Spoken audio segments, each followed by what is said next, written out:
Hey, my name is James Nicholson. Welcome to my YouTube channel. Now, in this video, we're going to talk about how much should you offer on a buy-to-let property.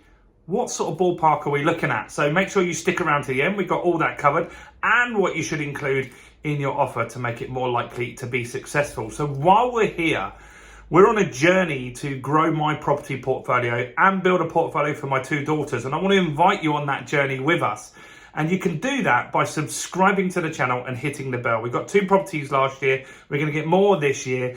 And you can see all of that actually on the channel already, the 2 properties we bought in 2022. So do subscribe and hit the bell and do like the video as well. So how much do you offer on a property? That's the ultimate question. Well, what I would do is first and foremost, look at the figures on the property that you're looking at. You need to be looking at comparables. Now, as an investor, you really want to be buying properties where you can add value. If you just go and buy a new build property, you're unlikely to really make any money. In fact, when you buy a new build, often for the first few years, you're in a slight negative situation because you bought it at the best it's ever going to be. And so the second person that buys it, it's a second-hand home now, and it's generally lost value initially. So exclude new builds. What you need to look at is how can you add value to a property, and then you can look at comparables. So if you can find a property that's run down, then what you'll do is you'll look in the area. You can look at houses sold nearby on Rightmove. There's a tab that will let you do that. Then you can see when it's done up, how much is it going to be worth? So if they're asking for 60 grand, but the done up houses are worth 100 grand, you can then look at it and say, can I get that work done for less than 40 grand? If you can, then that means you'll break even. You could do the work for 15 grand, you've suddenly built in 25% equity into the property. Give me a like on the video if that makes sense, guys.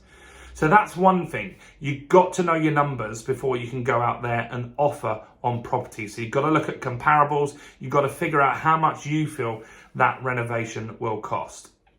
Then you need to go to the estate agent and you can start by asking a question that might get you a figure first and foremost. And you can say to that agent, what would your seller agree to as the lowest they could accept without being offended?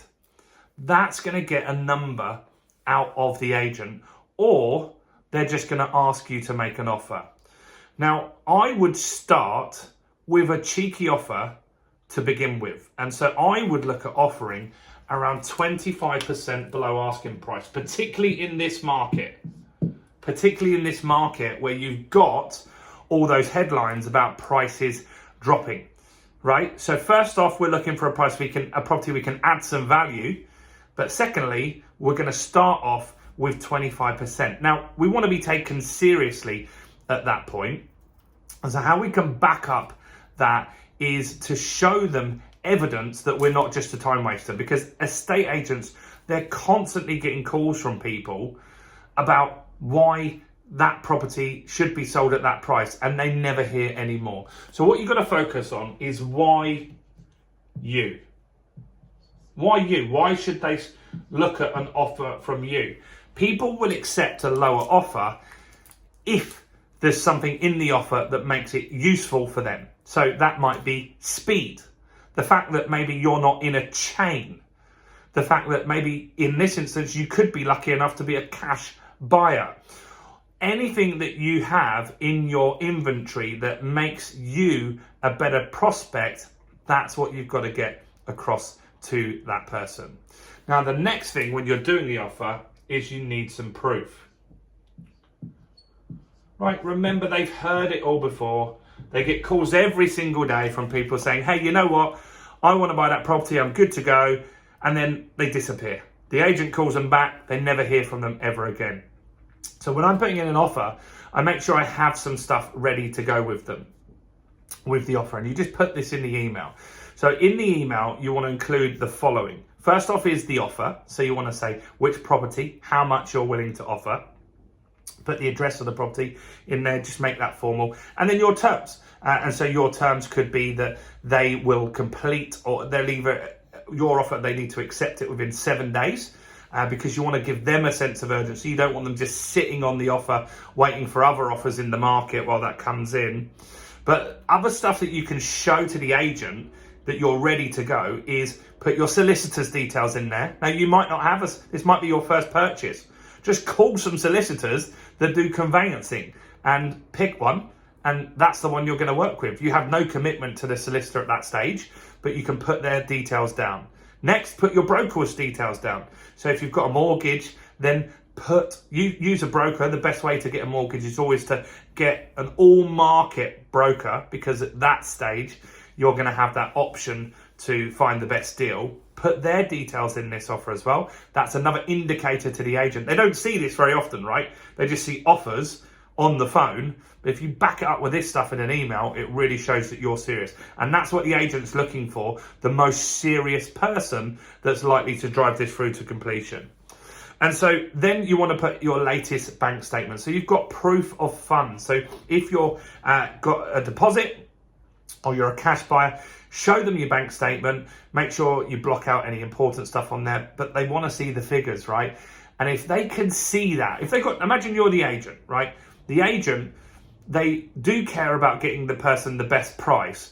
But if they get someone £1,000 more for a house, it really doesn't impact their commission one bit, because that for them is like another 10 quid in the pot for them, and they get 10% of that, so it's like £1.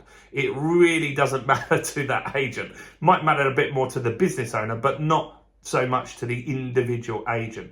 And so imagine you've got an agent, he's got two offers on the table. One's just some guy that's called, one is yours that's got this proof of funds. The solicitor, the broker is giving that agent real confidence that you're likely to go through and be the one that completes on this transaction.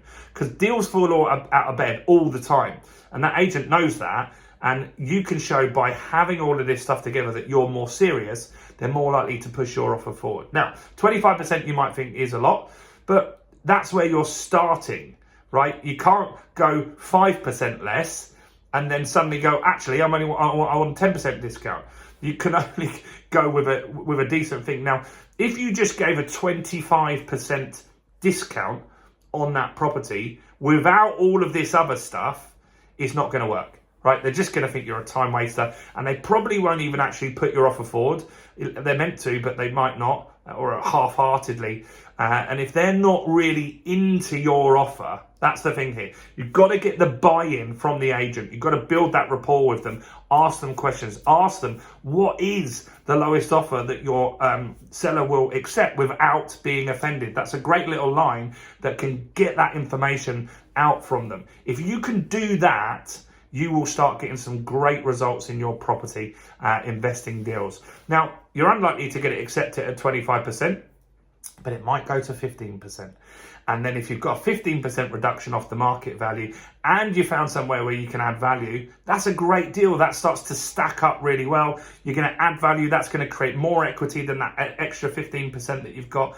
And moving forward, that is a really, really good thing. I'd love to know what little hints, tips, tricks or questions you've got. Comment below, guys, and let me know. Do like this video. That really helps me with the YouTube gods. I need to get more views on the channel. We're on a journey to 5,000 subscribers. If you didn't do that, do subscribe.